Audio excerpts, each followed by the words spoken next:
The morning Martin Calloway rode into Doyle Creek. The sky was the color of a bruise, purple and yellow and threatening rain, and the letter tucked inside his coat pocket felt heavier than any gun he had ever carried. It was the autumn of 1882, and the territory of New Mexico was a land of hard men and harder choices, where the dust settled into the creases of a man's face and stayed there like a record of everything he had survived. Martin Calloway was 31 years old, broad through the shoulders, with dark hair that curled slightly at his temples from the heat and the sweat of a long ride. He had worked for Raymond Holt for 6 years, and in those 6 years he had collected debts from gamblers, ranchers, and merchants across 4 territories. He was not a cruel man. He had made a point of that. But he was a thorough one, and Raymond Holt paid him well to be exactly that. The town of Doyle Creek was hardly a town at all. It was a general store with a sagging porch, a smithy that had not been lit in some time based on the cold iron smell of it, a single saloon called the Dusty Mare, and perhaps a dozen scattered homesteads radiating outward from that central collection of buildings like the spokes of a broken wheel. Martin tied his horse to the post outside the general store and pulled out the letter. The debt belonged to a man named Thomas Doyle, who had borrowed $420 from Raymond Holt's lending operation in Santa Fe 2 years prior, had made 3 payments, and had gone silent for the past 11 months. Martin had been sent to collect the remaining $260, or to take inventory of what could be seized in lieu of payment. He asked the man behind the counter of the general store, a heavy-set fellow with suspicious eyes and flour on his apron, where the Doyle property was. The man looked at Martin's horse, at the worn leather of his saddlebags, at the way Martin's hand rested on his belt, and said, "You a creditor?" "I am," Martin said simply. The man pointed west. 3 miles out. Follow the creek bed. You will see the old windmill before you see the house. Martin thanked him and rode. He saw the windmill exactly as described, its blades turning slowly in the warm October wind, creaking in a way that suggested it needed oil. The house was small, built of adobe and rough timber, with a vegetable garden along the south wall that was in better shape than everything else around it. The rows were neat, the soil recently turned, and someone had staked the tomato plants with care. There was a chicken coop to the east, and beyond it, a modest corral holding 2 horses and a mule. A barn stood behind the house, its door open, and inside Martin could hear the sound of someone working. He dismounted and called out, "Hello, the house." The sound from the barn stopped. A moment passed, and then a young woman appeared in the barn doorway, and Martin Calloway, who prided himself on his composure, found himself very briefly without any words at all. She was perhaps 23 or 24, with dark red hair that she wore pinned up but which had come partially loose from its arrangement, leaving 2 thick strands falling along the sides of her face. Her eyes were a striking pale green, the color of shallow creek water over limestone, and they were looking at him with a kind of frank assessment that most people reserved for cattle at auction. She was wearing a practical brown work dress, its hem dusty, and she was holding a hammer in her right hand. "Are you here about the debt?" she said. It was not a question. "I am," Martin said. He removed his hat. "My name is Martin Calloway. I work for Raymond Holt out of Santa Fe. I am looking for Thomas Doyle." Something crossed her face then, something quick and contained, like a cloud shadow passing over a flat plain. She came forward out of the barn and stood in the yard, and she stood straight, which Martin noticed. "My father died 8 months ago," she said. "Fever. There are 2 graves behind the house. One is his. The other is my mother's from 4 years prior." Martin stood with his hat in his hands and said nothing for a moment. He had come upon grief in this work before. Widows, orphaned sons, daughters left alone on properties that had been borrowed against. It never got easier to be the person standing at the edge of that grief with a ledger in his pocket. "I am sorry for your loss," he said, and he meant it. "Thank you," she said. Her chin did not tremble, her voice was steady as bedrock. "I am Eva Doyle. I have been running this property alone since spring. I know about the debt. I know the exact figure, $260 with whatever interest your employer adds to it. There is no additional interest beyond what was agreed to in the original contract, Martin said carefully. Raymond Holt is hard, but he is not dishonest about his terms. Eva Doyle nodded once, as though she had expected that answer and filed it accordingly. She looked at him for a long moment, and Martin had the distinct sensation of being read, the way a skilled reader runs their eye down a page quickly and still grasps every word. "I do not have $260, she said. "I want to be plain about that from the start because I will not waste your time or mine pretending otherwise. What I have is this property, the garden, the livestock, the tools, and a working knowledge of how to manage all of it. I also have a proposition." Martin said, "I am listening." "There is a large cattle operation 30 miles east of here, the Whitmore Ranch. They have been looking for someone to supply them with fresh vegetables and eggs through the winter season. I have the capacity to do that if I had 2 additional hands and the money to purchase 3 more laying hens and seed for a winter garden. I have already spoken with Holt Whitmore about the arrangement, and he has agreed in principle. But I cannot fund the start of it, and I cannot do the labor alone." She paused, and Martin realized she was about to offer him something, and he was already leaning very slightly forward without intending to.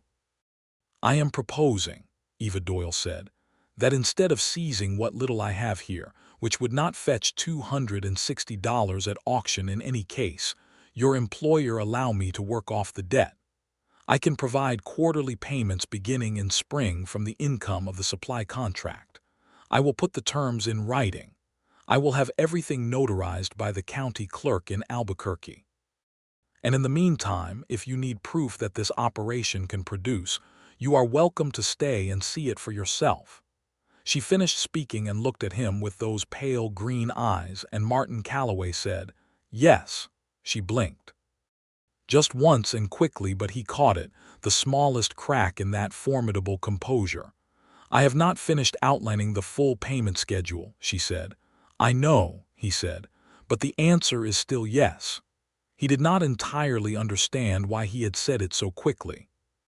He understood it better 3 days later, and better still 3 weeks after that. But standing in the dusty yard with the windmill turning behind him and Eva Doyle looking at him like he had just said something surprising, and was not sure whether to be pleased or annoyed by it. He only knew that it felt right in the way that very few things in his life had felt right. He sent a telegram to Raymond Holt from the general store in Doyle Creek that same afternoon. He explained the situation plainly. The debtor was deceased. The heir was a single woman of legal age in possession of a viable property and a concrete plan for repayment, and he was recommending they accept the arrangement. He did not mention how quickly he had said yes. He wrote it up as a business recommendation. Holt's reply came 2 days later. It was characteristically brief. "You vouch for it, I accept it. Stay until spring and report back. Do not let sentiment muddy the accounting." Martin folded the telegram and put it in his coat pocket next to where the debt letter had been, and he thought that Raymond Holt, for all his hard edges, had just accidentally given him permission to stay somewhere he was already beginning to not want to leave. He set up in the barn. Eva had offered him the use of a small room she called the lean-to, which was a rough addition on the back of the barn with a cot, a window the size of a man's chest, and a nail on the wall for his coat. It was clean. She had swept it herself before showing it to him, moving the broom with the same efficient purpose she seemed to apply to everything. "There is a well around the east side," she said. "Breakfast is at 6. I do not make a second breakfast for men who sleep past it." "I will not sleep past it," Martin said. He did not. He was up at 5:30 the first morning, building a fire in the small stove she had in the kitchen, because he had noticed the night before that she had to light it herself, and he had watched how long it took to catch with the damp wood she was using.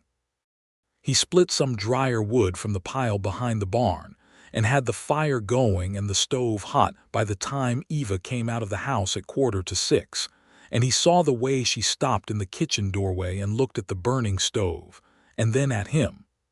"You did not have to do that," she said. "I know," he said. She made oatmeal and fried salt pork, and they ate across from each other at the small kitchen table, and she told him what she needed done that day. The fence along the north pasture had a section that needed resetting. 3 posts had been softened by a wet summer and were listing badly. The chicken coop roof had a leak she had been meaning to patch, and she needed to take stock of what was in the root cellar before she could calculate what the winter garden would need to produce. Martin worked through the fence posts in the morning, digging out the old ones and tamping in new cedar posts she had cut and cured herself, and had stacked against the barn wall. They were good posts, straight-grained and solid, and he found himself thinking that Thomas Doyle's daughter had clearly been doing the work of 2 people for a long time. He fixed the chicken coop roof in the afternoon, climbing up with a bundle of salvaged tin sheeting she provided. And while he was up there, she stood below and handed things up to him when he needed them, and they developed a wordless rhythm of it that he found unexpectedly pleasant. "You are good at working alongside someone," she said when he came down off the roof. "I spent my early years on a cattle drive," he said. "You learn to read what the man next to you needs before he asks for it." She considered that.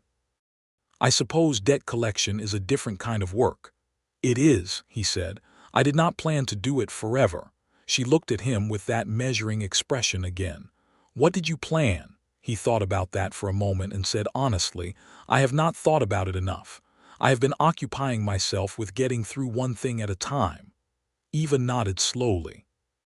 "I understand that," she said, and there was something in her voice that told him she understood it very specifically and personally, and he did not press her on it. In the first week they established the rhythm of the place. Martin quickly understood that Eva Doyle ran a tight, well-reasoned operation in spite of everything working against her. She kept careful records in a ledger that she brought out each evening after supper, writing down the day's work, the weather, the condition of the animals, the state of the garden. It was the kind of record-keeping he associated with experienced ranch managers, not with a young woman who had been thrust into sole ownership of a struggling property by a father's death. "Where did you learn to manage like this?" he asked her one evening, watching her write in the ledger with her neat, small handwriting. "From watching my father fail at it," she said, without looking up. There was no bitterness in the words, only a factual quality, the kind of honesty that comes from having already done the work of making peace with something painful. He was a good man. He was not a careful man. He gambled when he was anxious, and he was often anxious, and that is how we ended up in debt to your employer. He borrowed the money for what purpose originally? A second well. The first one ran low in a dry year. He was right that we needed it. He was wrong about how much the drilling would cost, and then wrong again about how quickly the land would repay the investment. She closed the ledger. But the second well is good. It has been good every year since. Martin looked at her in the lamplight. The flame of the oil lamp on the table between them threw warm light across her face and picked up the red in her hair, and he thought she looked like someone who deserved a great deal more ease than life had so far offered her. He had a thought, and then he had it again the following morning, and the morning after that, which was when he understood it, was not a passing thought, but a conclusion he was arriving at the way you arrive at the end of a long trail, with your feet sore and your heart somehow relieved. He wrote his weekly report to Raymond Holt with care, detailing the work being done, the quality of the property, the strength of the Whitmore contract plan. He was honest and thorough, but he was aware, as he sealed the envelope, that he was also writing the kind of report that would keep him here longer, because the plan needed monitoring, because the arrangement required a witness, because those were all solid business reasons, and none of them were the real one. The real one was sitting in the kitchen right now mending a bridle, and she had a small smudge of oil on her left cheekbone from the leather work, and Martin Calloway was dangerously close to being a man who had fallen in love with someone he had ridden out here to dispossess. He rode with her to the Whitmore ranch on the 7th day to formalize the supply agreement. It was a half-day ride across country that was rough and beautiful in equal measure. The kind of land that made you feel small in a way that was not unpleasant. All red rock and scattered juniper, and the wide-open sky of the New Mexico territory. Eva rode well, on a solid brown mare she called Biscuit, which Martin thought was an endearing name for a horse even if he did not say so. Holt Whitmore was a man in his 50s, thick-necked and practical, who received them in the front room of his ranch house with a pot of coffee already on the table, which suggested he had been expecting them, and had his mind made up before they arrived. He shook Martin's hand and Eva's hand with equal directness, and went through the supply agreement with businesslike efficiency. He needed fresh eggs, potatoes, winter squash, dried beans, and whatever greens Eva could produce through the cold months. He had 38 hands on the property through winter, fewer than summer but still a substantial number to feed. He would pay per bushel and per dozen at fair market rate with a monthly collection arrangement. He would supply his own wagon and driver. "This is a sound arrangement," Martin said, after they had gone through the numbers. "I have done business with people who make sound arrangements and people who do not," Whitmore said, looking at Eva with the appraising eye of a man who was assessing not just her plan but her reliability. "Miss Doyle, your father bought 2 horses from me 3 years ago and paid me in full when he said he would. I respected that. I respected him. I am sorry about his passing." "Thank you," Eva said. "I expect you will be more careful than he was about other things," Whitmore added, and there was no cruelty in it, only the plain speech of a man who said what he meant. "You can count on it," Eva said. They signed the papers. Martin witnessed both signatures. On the ride back, with the afternoon light going golden over the high desert, Eva was quiet for a long time, and then she said, "Thank you for coming with me." "It was practical," Martin said. "A representative of the creditor as witness adds weight to the agreement." "That is true," she said.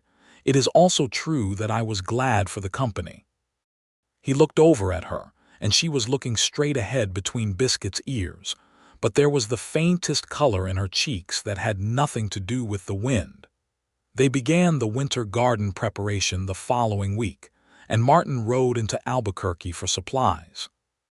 He bought the 3 additional laying hens Eva had specified, the winter seed stock, a length of additional fencing, and because he thought of it and it seemed useful and not excessive, a new oil lamp with a good wick and a half-gallon of lamp oil, because the one on her kitchen table was old and the wick was poor, and they had been eating supper in inadequate light. He also had the debt agreement notarized by the county clerk as Eva had promised Holt she would do, and he sent the notarized copy to Santa Fe along with his report. When he came back to the property with the wagon loaded, Eva met him at the barn and went through everything he had bought with focused efficiency, and when she found the oil lamp at the bottom of the last bag she held it up and looked at it and then at him. "I did not ask for this," she said. "I know," he said. She set it carefully on the barn's work table and did not say anything else about it.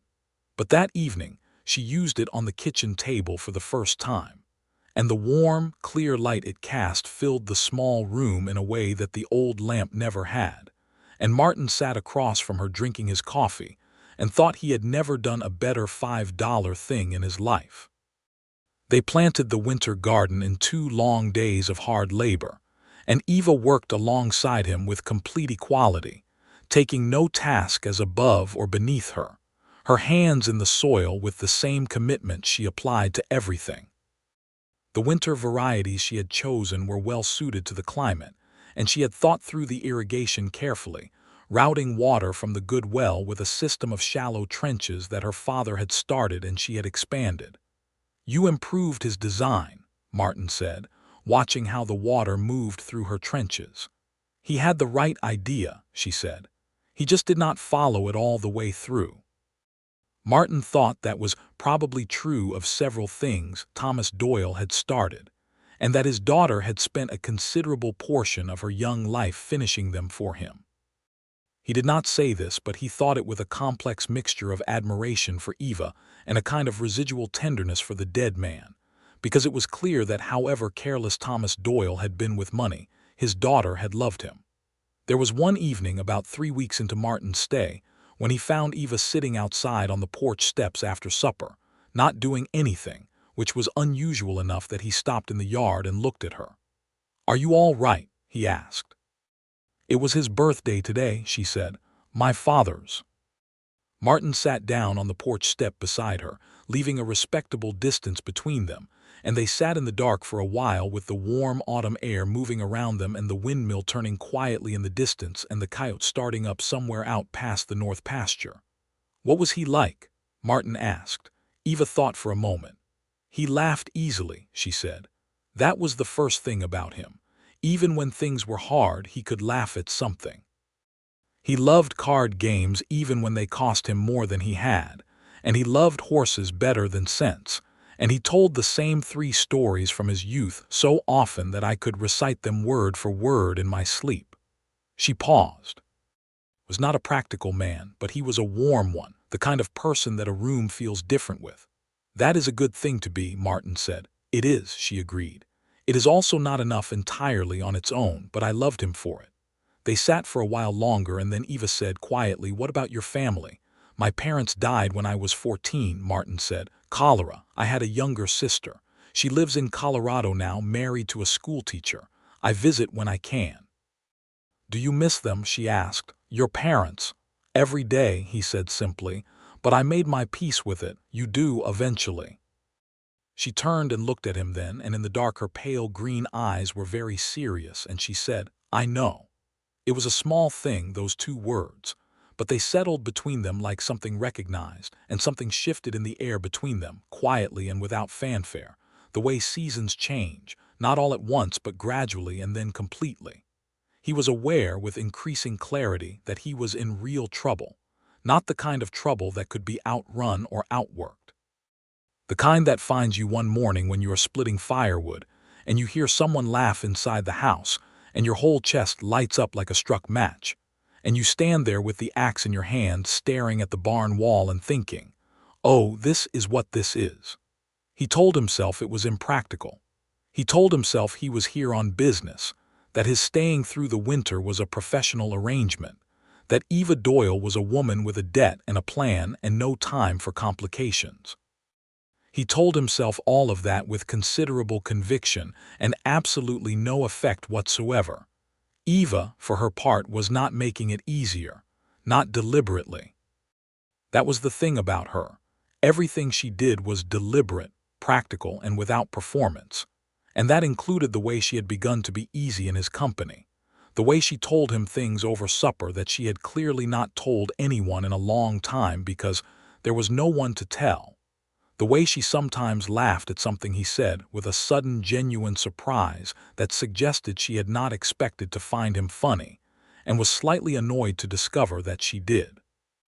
One evening he came in from the barn to find her trying to reach something on the highest shelf in the kitchen, standing on a chair and still several inches short, and he walked in and reached past her without thinking and brought down the heavy crockery pot she was after, and for one moment they were very close together. And she looked up at him, and neither of them moved for the space of 3 heartbeats. Then she took the pot from his hands and said, "Thank you," and turned to the stove, and Martin went back to the barn and stood in the dark with his horse for 10 minutes, which was not a dignified thing to do but was necessary. He began, in the evenings after supper, to help her with the ledger. Not because she needed help with it, she was more than capable, but because she showed him some figures one night regarding the projected income from the Whitmore contract, and asked if he thought the numbers were solid, and he had looked them over and said they were. And then they had ended up talking about the wider economics of it, the market price variations by season, the cost of seed versus the yield, the long-term possibility of expanding the supply contract to include other ranches in the area. Eva was sharp. She was the kind of sharp that had been honed on necessity, which is a more thorough school than any other, and she asked questions that cut straight to the center of a thing, and she listened to answers with complete attention, and Martin found that after half an hour of talking numbers and strategy with her, he felt more intellectually engaged than he had in years of the work he had been doing. "You have a good head for this," he told her. "I have had too," she said. "That is true," he said. "But not everyone responds to necessity by developing competence. Some people respond by falling apart." She looked at him with an expression that was partway between pleased and uncomfortable, like she was not accustomed to being said such things to. "I could not afford to fall apart," she said. "I know," Martin said. "I am saying it is admirable regardless." The color came into her cheeks again, and she looked down at the ledger. Martin looked at the top of her bowed red head and thought that Raymond Holt had told him not to let sentiment muddy the accounting, and that he had failed spectacularly at that instruction, and that he could not bring himself to be sorry about it. He wrote to his sister in Colorado. He had not written in several months, which was longer than usual, and Clara would notice. He did not tell her about Eva directly. He described the property and the work and the contract arrangement with the straightforward detail he would use in a report to Holt. But somewhere in the middle of the letter he wrote, "The woman who holds the property is remarkable in the fullest sense of the word, which means both extraordinary and worth remarking upon at length, which I am restraining myself from doing here." And then he looked at that sentence for a long time before deciding to leave it in, because Clara would read it correctly, and he found he wanted someone to know. November arrived and brought cold nights and brilliant days, the kind of autumn clarity that the high desert produces when the heat finally releases its hold. The winter garden was established and growing. The additional hens were laying reliably. Martin had repaired the fence along all 4 sides of the north pasture, rebuilt the lean-to's floor, which had been rotting at one corner, replaced 2 sections of the corral railing, and helped Eva winterize the root cellar against the coming cold. He understood, doing an enormous amount of work that had nothing to do with the debt collection, and everything to do with the fact that he could not bring himself to leave, and that every improvement he made to this property felt like something he was building toward rather than simply completing. The first Whitmore delivery happened in November's second week. Eva had prepared 3 bushels of potatoes, 2 of winter squash, 4 dozen eggs packed carefully in straw, and a half bushel of dried beans.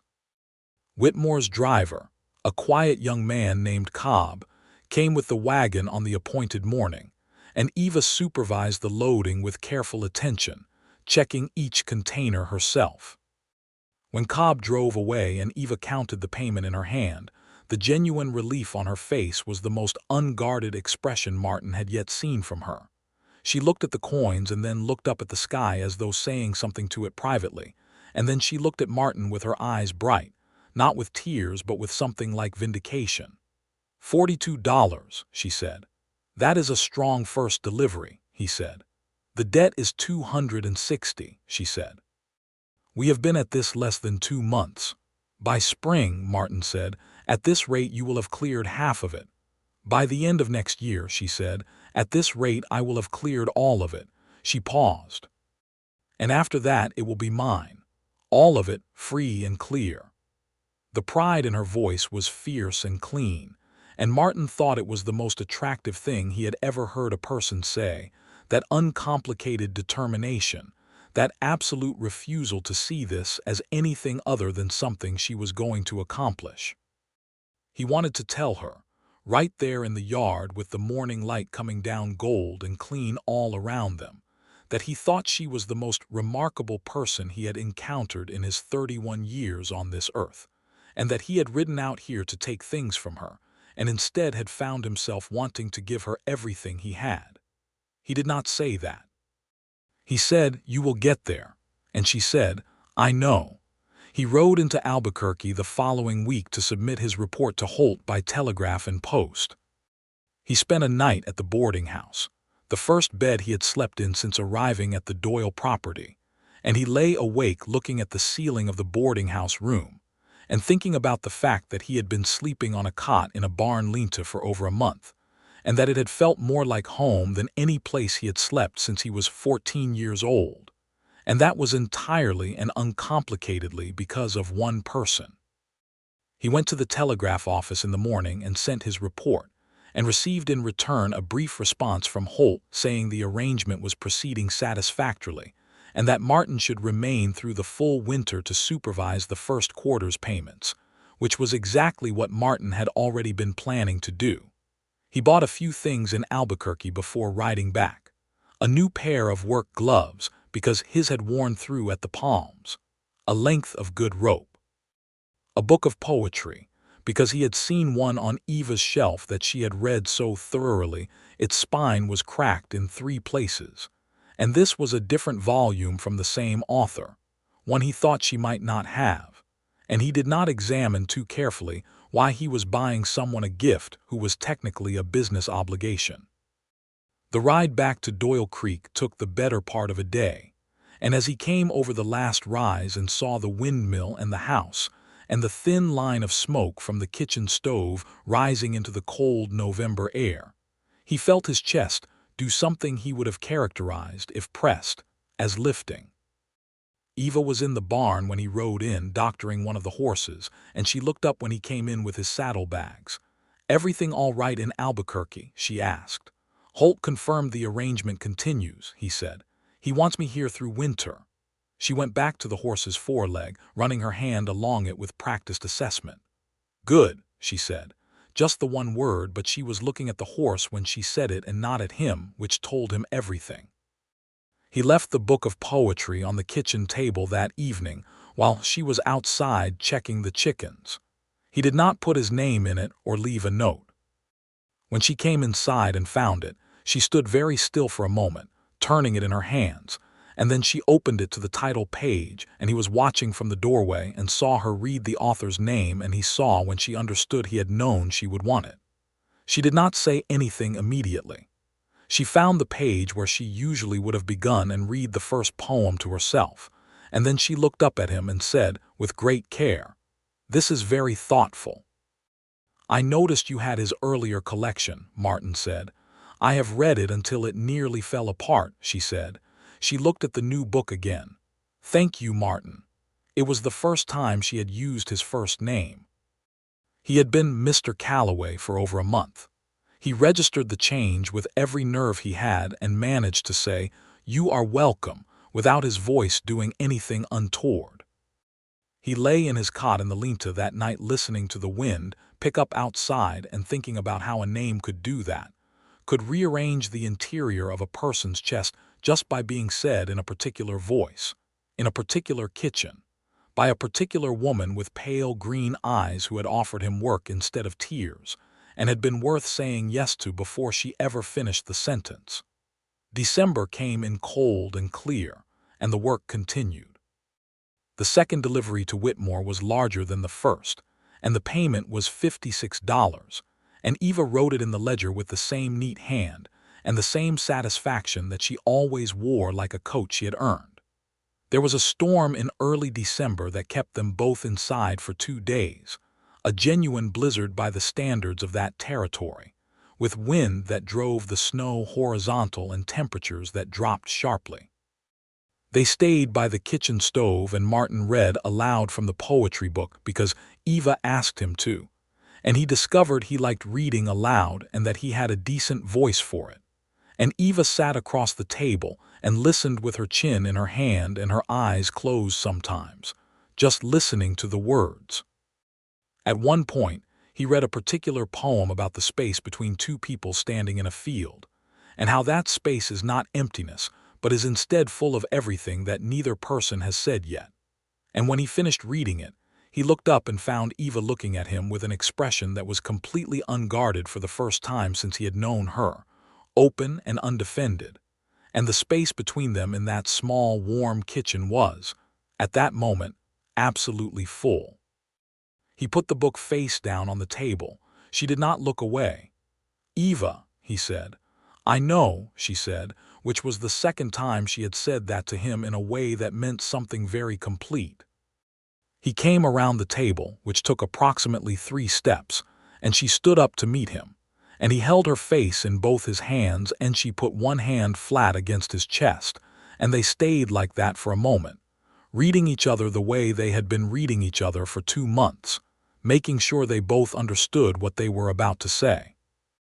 Then he kissed her, and she kissed him back with the same decisive completeness she brought to everything. And the storm outside threw snow against the windows, and the stove burned warm, and Martin Calloway thought he had arrived somewhere he had not known he was looking for. They stood in the kitchen for a long time afterward, her head against his shoulder, his arm around her, and the world outside was white and howling and entirely unimportant. "I did not plan for this," Eva said quietly. "Neither did I," he said. "I am not certain what to do with it," she said. "Neither am I," he said.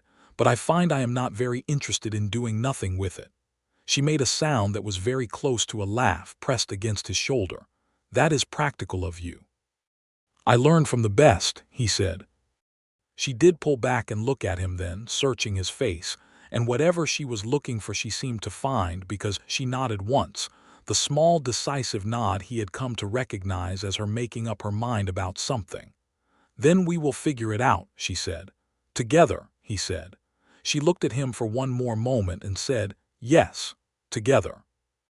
The storm lasted 2 more days, and they spent them in that quiet intimacy of shared space, cooking together, talking, reading, and playing two-handed card games at the kitchen table that Eva won 4 out of 5 of because she was strategically precise and utterly without mercy at cards, which Martin found he admired enormously.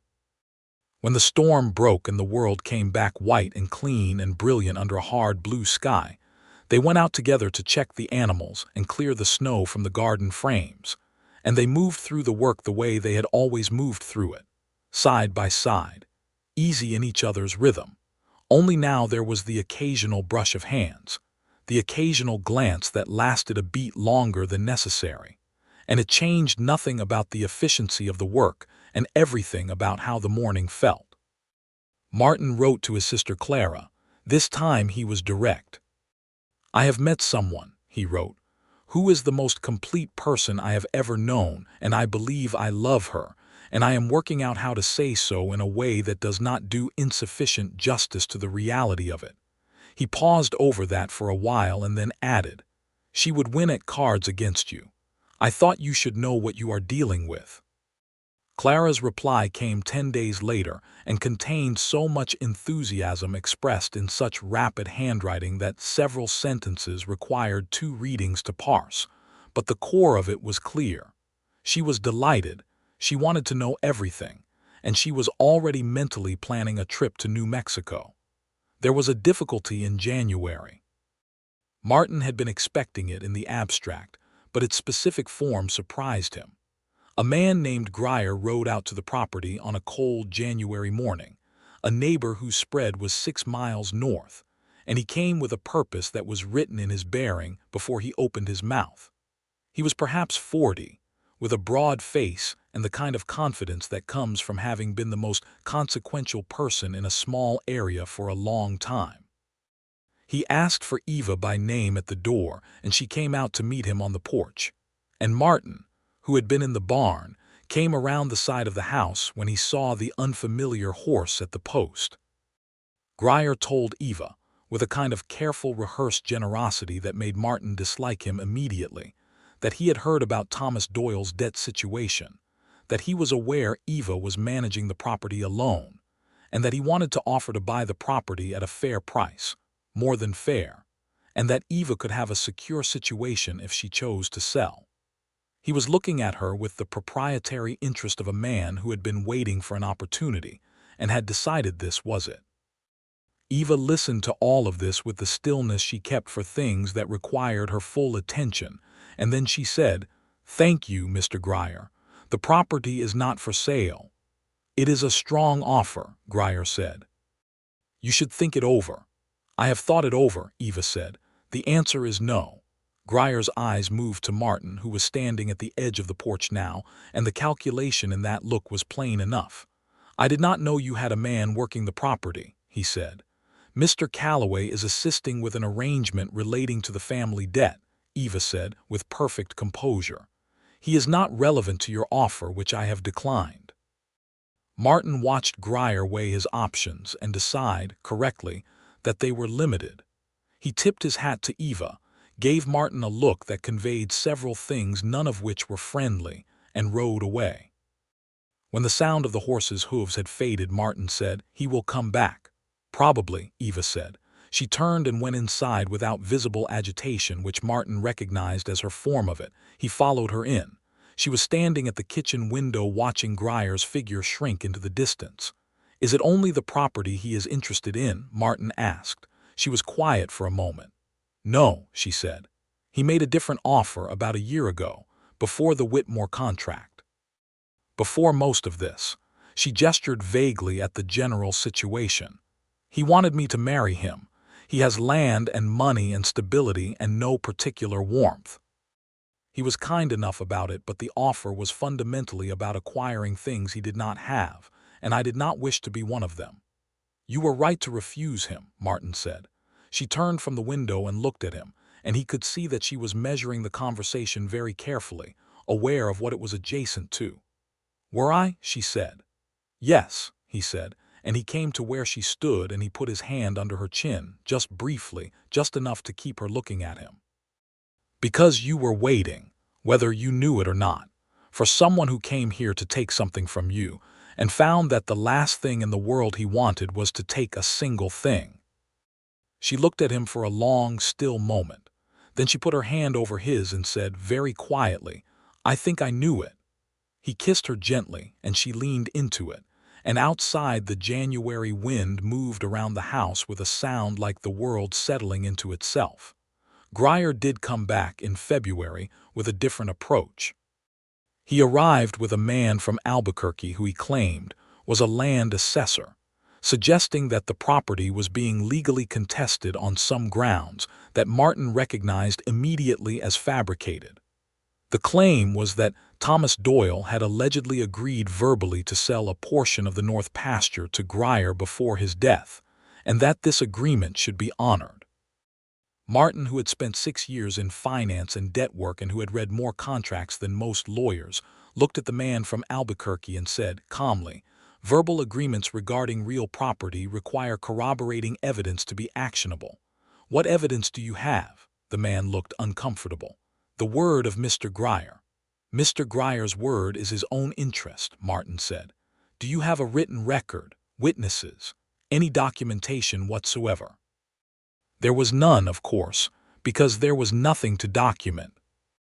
Martin was polite and immovable, and he cited 3 specific provisions of New Mexico territorial law with sufficient accuracy that both men understood he was not bluffing, and eventually they left, and Grier did not come back after that.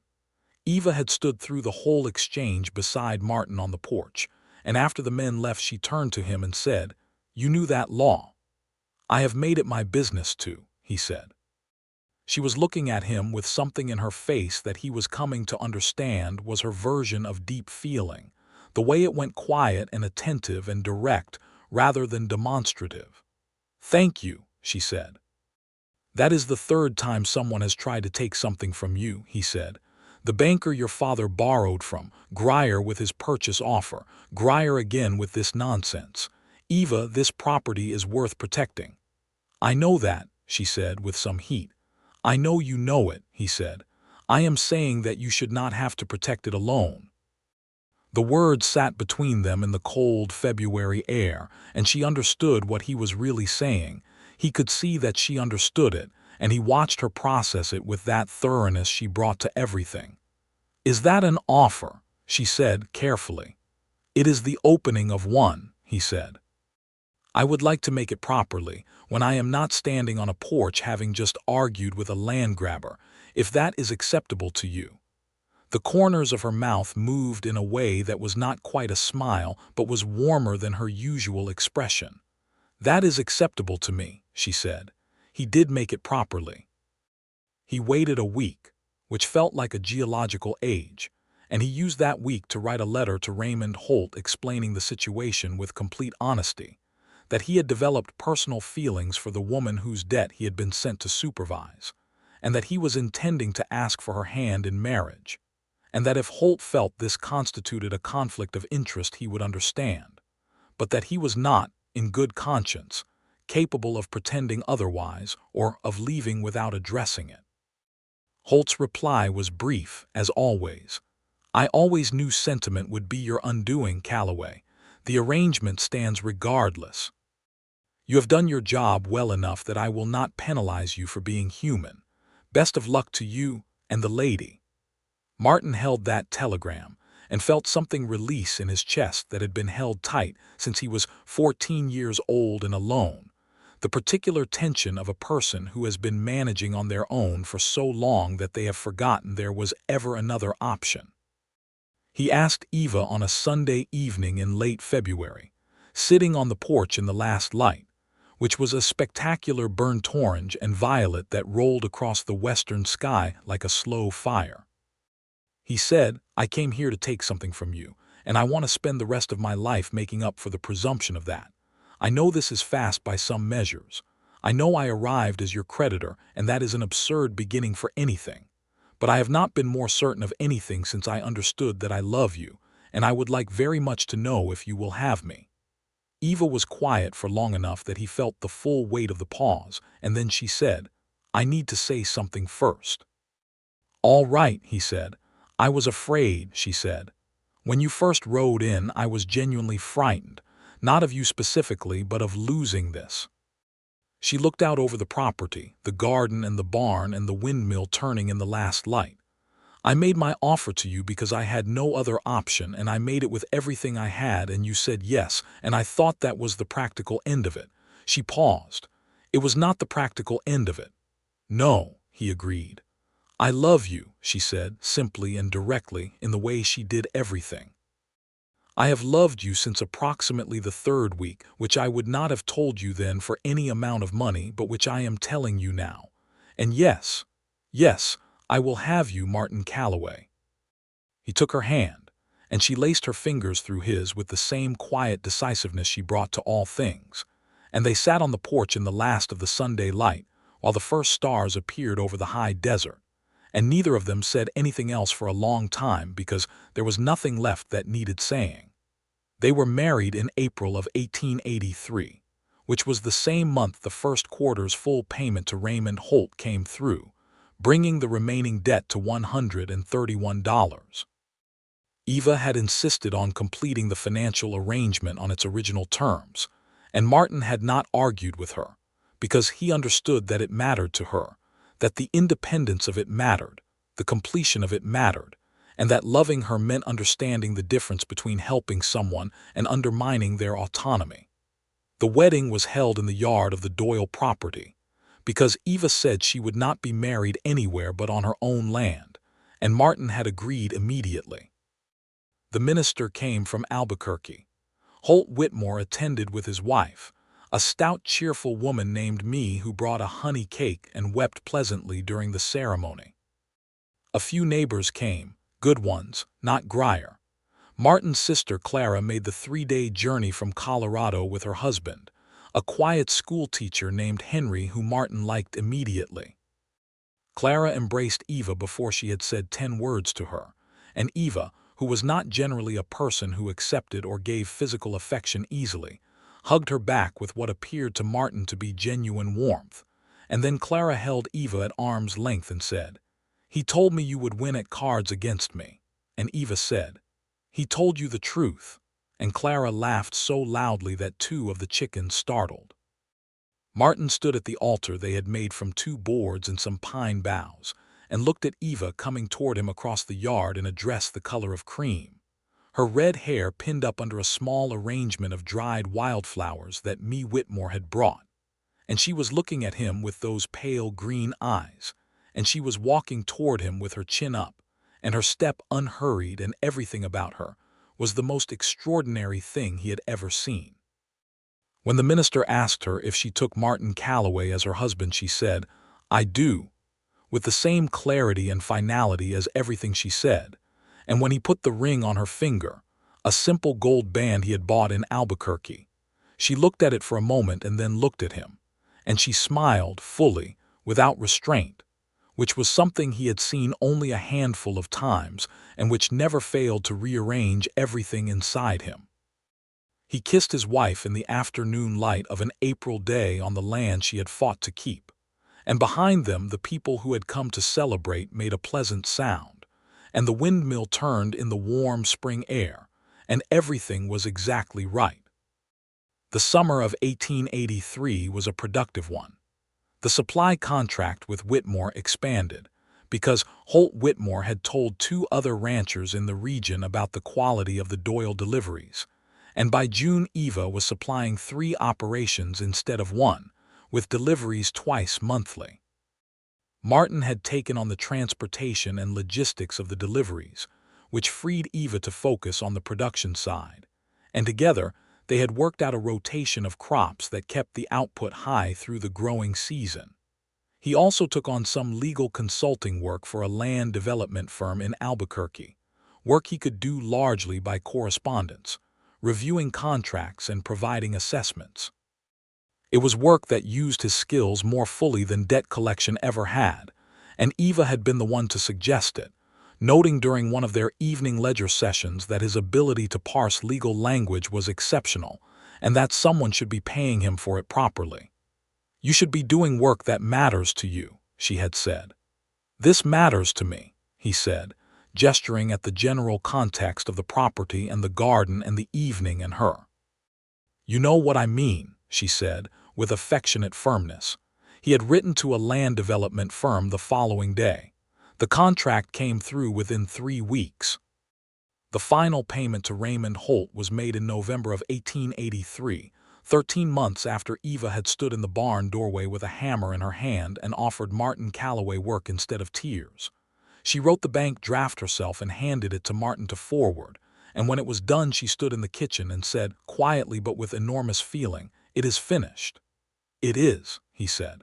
"The property is free and clear," she said. "It is," he said.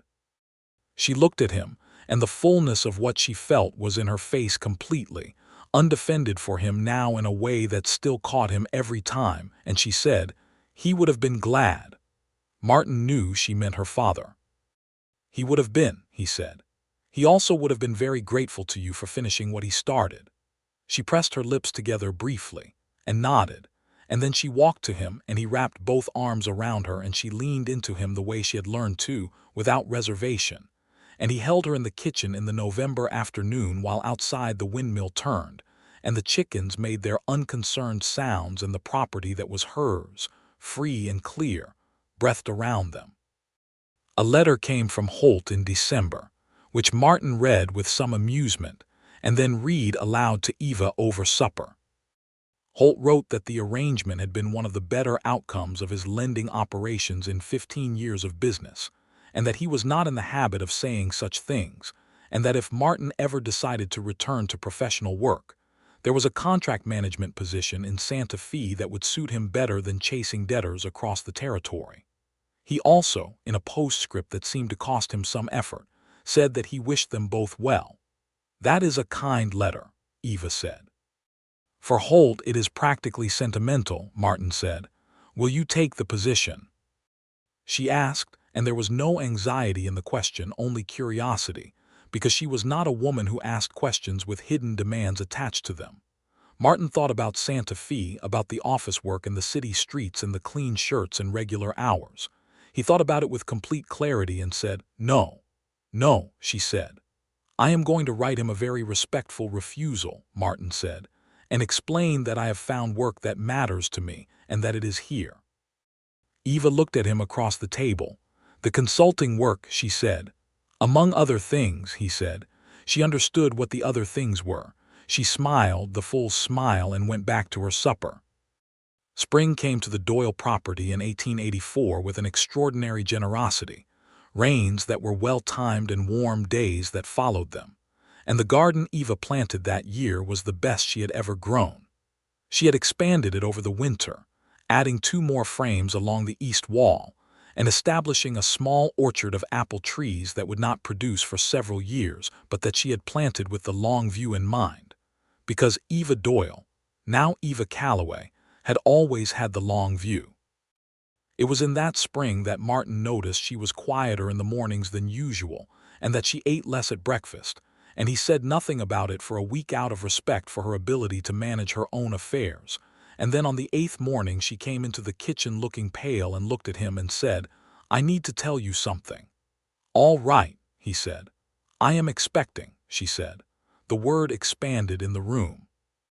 Martin set down his coffee cup very carefully, because his hands wanted to be unsteady with the sheer magnitude of it, and he was making a deliberate choice not to let them, and he stood up and went to her and took both her hands in his. "Eva," he said. The fullness of what he felt was in the word, but the word was insufficient for it. "I know," she said, which was the most Eva thing she could have said, that reflex of economy that contained everything. He kissed her forehead and held her for a long time, and she held him back with her arms around him and her face against his shoulder, and outside the spring was doing its abundant and unconcerned thing all over the property. She sent a letter to Clara the same week. Clara's reply arrived with a speed that suggested she had written it before she had finished reading, and it contained so many exclamation points that Henry the schoolteacher had clearly been unable to contain her enthusiasm even slightly. She promised to come for the birth. She also promised to bring something useful, which was not always the case with Clara, but she always meant well. The pregnancy was good. Eva did not slow down significantly until her 6th month, which was a source of ongoing mild dispute between her and Martin, he thinking she should rest more and she thinking he was being excessive about it, and both of them being right in their own way, and managing to argue about it with warmth rather than heat, which is the best kind of domestic argument.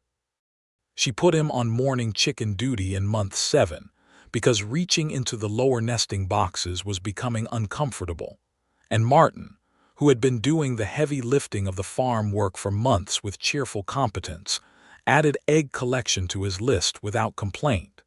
He found he did not mind any of it. He minded nothing about this life. He sometimes paused while doing the ordinary work of the property, stacking wood or checking the water troughs or riding the fence line, and noticed with a kind of wondering gratitude that he was completely content, in a way he had not known he could be, in a way that felt like something he had not understood he had been missing until it arrived. Their son was born in November of 1884, delivered by a midwife from Doyle Creek named Mrs. Cardwell, who was 70 years old, and had attended more births in the territory than she had kept count of, and who managed the whole process with the calm efficiency of a woman for whom this was simply good work well done. Eva named him Thomas James Calloway, Thomas for her father and James for Martin's. And when Martin held his son for the first time in the warm kitchen of the house, the baby red-faced and furious with the indignity of having arrived, Martin found that there was nothing in his experience that had prepared him for it, that feeling, ancient and specific and completely overwhelming. He looked up at Eva, who was exhausted and still and watching him hold the baby, and her eyes were wet, which was the first time he had ever seen that, and he said, "He looks like you." "He looks like himself," she said with the faintest smile. "He is perfect," Martin said. "He is," she agreed, in the tone of a person stating a geological fact. Clara arrived 3 days later, having ridden hard from Colorado with Henry in tow, and she held Thomas and wept openly and declared him the finest baby she had ever seen, and Henry said he thought the baby had good proportions, which was the most enthusiasm Henry had ever expressed about anything, and was considered by all parties to be quite a declaration. Holt Whitmore, when word reached him, sent a crate of supplies via his driver Cobb, with a note that said, "Children require things I have no expertise in selecting, so I have sent what seemed practical." The crate contained, among practical items, a beautifully made wooden rocking chair that had clearly been chosen with some care. Eva ran her hand over the smooth oak of it and said, "He is a better man than he presents himself as." "Most people are," Martin said. She looked at him. "Not all of them." "No," he agreed. "Not all." Thomas grew through his first winter into a loud and determined infant who expressed his opinions freely, and at length, which Eva attributed to his having her temperament and Martin attributed to the same, and both of them were probably right. He had Martin's dark hair and Eva's pale eyes, which was a combination that suggested he would be both striking and disconcerting when he grew up, and which already made Mrs. Cardwell say, whenever she stopped by, that he was going to be a real force of nature, in the tone of someone who had seen this type before. The property continued to grow through 1885. Martin's consulting work had expanded to include 2 additional clients in Santa Fe, and Eva's supply contracts now covered 4 operations in the region. They had hired 2 farmhands for the growing season, brothers named Peter and Augusto, raised from a family whose property bordered theirs to the south. They were good workers, quiet and competent, and Eva managed them with the same direct practicality she managed everything, paying them fairly and clearly, and holding them to her standards without being harsh about it. They built a proper addition onto the house in the spring of 1885, 2 more rooms and a wider porch, because the property justified it, and because Thomas needed space of his own as he grew. Martin did much of the building himself with Peter and Augusto's help, and Eva supervised the design with her characteristic thoroughness, producing a rough plan that turned out to require very little adjustment when it was actually built, because she had thought it through completely before committing to paper. She planted the porch with climbing roses that would not bloom for a year, planting with the long view, always with the long view. There was a neighbor dispute in the summer of 1885, the sort of thing that was common in the territory and which, if handled badly, could escalate into genuine danger. A rancher named Pollard, whose property lay 2 miles west, claimed that Martin and Eva's fence line was encroaching on his grazing land. The claim was inaccurate. Martin knew it was inaccurate because he had surveyed the fence lines himself with a copy of the original land deed when they had rebuilt the north pasture fence in the first months of his arrival, and he had the records. He rode to Pollard's property with the survey records and the deed, and he spread them on Pollard's kitchen table, and he explained the discrepancy between Pollard's claim and the documented reality with patience and precision. And Pollard, who was not stupid, saw that he was wrong and said so with moderate grace, and that was the end of it. On the ride home, Martin thought about how different this was from the work he had done for Raymond Holt, riding out to take things, using the threat of loss as leverage. He thought about how much more satisfying it was to ride somewhere and come back having resolved something without anyone losing anything at all. He told Eva about it that evening, and she said, without looking up from the ledger, "You were always better suited to building things than taking them apart." "I was aware of that eventually," he said. "You arrived at it somewhat circuitously," she said. "I took a detour through your property," he said. "I find I do not regret it." She looked up and met his eyes with that particular warmth she had for him, contained and real in his. "Neither do I," she said. Thomas, by the age of 2, was walking with great confidence and purpose in every direction, including into things, and had developed strong opinions about animals, specifically that all of them were fascinating, and that he should be allowed to interact with all of them at all times.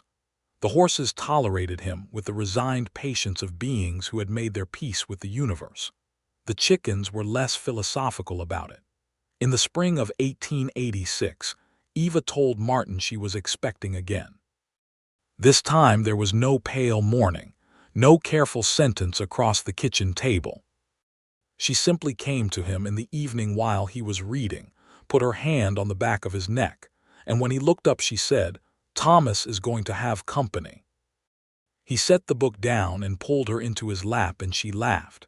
And Thomas, who was in the corner industriously attempting to put a wooden block into a space that was too small for it, looked up and then went back to his project with the pragmatism of a person who had learned that his parents' affections were frequent and not worth interrupting. Clara wrote when she heard, with her usual enthusiasm, and noted that at this rate the Calloway property would require a considerably larger addition to the house, which was true, and which Eva had already accounted for in the plans she had made, because of course she had. The second child arrived in October of 1886, another strong birth, another good outcome. This time a girl, born in the same kitchen where Thomas had been born, with the same Mrs. Cardwell attending. Eva held her daughter for the first time with an expression on her face that Martin had never quite seen before, something deeper than the deep love she already showed for Thomas, something specifically and particularly maternal that was different from all her other remarkable qualities, and no less remarkable for being new. They named her Clara Rose Calloway, the Clara for Martin's sister, who received the news with a level of emotion that, according to Henry's subsequent letter, resulted in a great deal of weeping and a commitment to visit as soon as humanly possible, and the rose because Eva's mother had grown roses, and because this year the climbing roses on the new porch had finally bloomed, and because it seemed right. Clara the sister arrived in November with Henry and a wagon full of things she described as essential, and held her namesake with the careful reverence of someone who understood the full weight of having a child named after them, and who intended to be worthy of it.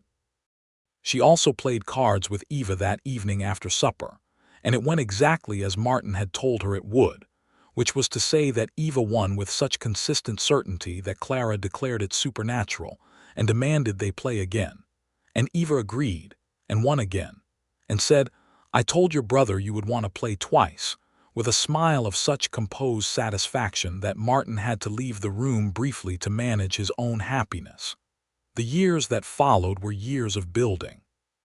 Not the frantic survival building of Eva's first years alone, not the provisional building of Martin's early months at the property, but the deliberate, confident building of two people who knew what they wanted and worked toward it together with everything they had. They expanded the supply contracts. They added a second orchard, cherries this time, to go with the apples that by 1888 were producing their first real crop, and which, when Eva put up preserves with them, were some of the best Martin had ever eaten. They brought in a third horse for the heavy hauling of the deliveries, a big strong roan gelding that Thomas immediately named Captain, despite being 4 years old and not entirely clear on the concept of naming things, though Eva said the name was fine because it had dignity. The consulting work Martin had built continued to grow, and by 1888 he had more clients than he could comfortably manage alone, and he took on a young associate in Albuquerque to handle the preliminary work on new contracts, a sharp-minded young man named Vicente Soto, who had come west from Texas with a law education and nowhere to use it yet, and who proved, under Martin's direction, to be exactly as good as Martin had suspected he would be. The property itself had been formally renamed. Not officially, not in any legal document, but in the practical speech of the region, among the ranchers and merchants and suppliers who dealt with them, it had become known as Calloway Creek, which Eva had noticed one afternoon on a delivery receipt and had shown to Martin without comment. He had looked at it and said, "Is that all right with you?" She had said, "My father named this place for himself. I think it makes sense that we name it for us." "Calloway is your name now too," he said. "It is," she said, "and the property is ours, so yes, it is all right." She folded the receipt and put it in the ledger, which she still kept, still in her neat small handwriting, though by 1888 it had been joined by 2 additional ledgers because the business had grown beyond one book's capacity. Thomas started at the school in Doyle Creek at the age of 5, riding in on mornings with Martin, who would drop him on the way to the telegraph office or wherever business took him. Thomas was a serious student who also managed, somehow, to be the instigator of most of the mischief in his class, which his teacher described as a confusing but not unadmirable combination. He could already read at a level beyond his class, because Eva had been reading to him since infancy and had taught him his letters before the school had a chance to, and he had Martin's facility with numbers, which the teacher noted with the mild defeat of someone who enjoys being the smartest person in the room. Clara Rose, at 2, was her own complete and distinct person, quieter than her brother in some ways and more observant, watching the world from large pale eyes that were exactly Eva's, with a patience that suggested she was taking inventory before acting, which was also exactly Eva's approach, and which Martin found both endearing and slightly humbling. He wrote to Holt Whitmore's wife, me, in the autumn of 1888 because Holt had died in the summer peacefully in his sleep, which was more than most men got and which he had somehow deserved. Martin wrote to me with genuine condolence, and she wrote back with the practical grace of a woman who had been prepared, and said that Holt had told her in his last year that the Calloway Creek operation was one of the things he had done right, and that she was glad to know it. Eva read the letter and was quiet for a while and then said, "I am glad he knew." "I think he would have found the sentiment embarrassing if said to his face," Martin said. "Probably," Eva said. "But it is good to know it anyway." The Whitmore contract continued under Me's management of the operation, run by her eldest son who was competent and fair, and the relationship held. In the spring of 1889, Eva put in the third orchard, and the well they had talked about for 2 years, a well specifically for the irrigation of the orchard that would spare the main well for household use during dry months. Martin hired a drilling company from Albuquerque and supervised the work, and when the new well came in clear and strong, Eva stood at the edge of it and said, with a tone of enormous quiet satisfaction, "My father was right that good water changes everything." "He was," Martin said. "The second well he bought with your employer's money, and it troubled him until the day he died," she said. "This one we bought ourselves." "Yes," Martin said. She looked at him. "Thank you," she said, for all of it, Martin." He knew she did not mean only the well. He knew she meant the accumulated weight of 6 years of partnership, of work and love and argument and laughter and children born in the kitchen and debts paid off and fences mended and contracts written and cards lost to her and books read aloud in storms and all the 10,000 ordinary intimacies of a life built together. He said, "Thank you for saying yes before I finished." She looked at him with those pale green eyes. "You said yes first," she said, "before I finished." "I did," he said. "It was impulsive of you," she said. "It was the best impulse I ever had," he said. She smiled, the full smile, and he put his arm around her shoulders, and they stood at the edge of the new well in the spring light of 1889 on the property that was theirs, free and clear and growing, and the windmill turned in the warm air, and the orchards were in blossom, and the children were somewhere in the direction of the barn doing something that would probably require adult intervention shortly, and the world was exactly as good as it had ever been. Thomas came tearing around the corner of the barn at that moment, with Clara Rose running behind him with the focused expression of someone who had decided to catch him and had not yet revised this goal, and they both came to an untidy halt when they found their parents at the well. Thomas, at age 5, was still at the stage of believing his parents' embraces were an inconvenience to narrative. "Mama," he said, with the urgency of a person who had been doing something important. Clara took Captain's brush. "I was using it," Clara Rose said, with the serenity of someone who had right on their side. "It is his brush," Thomas said. "He does not care," Clara said. "I checked."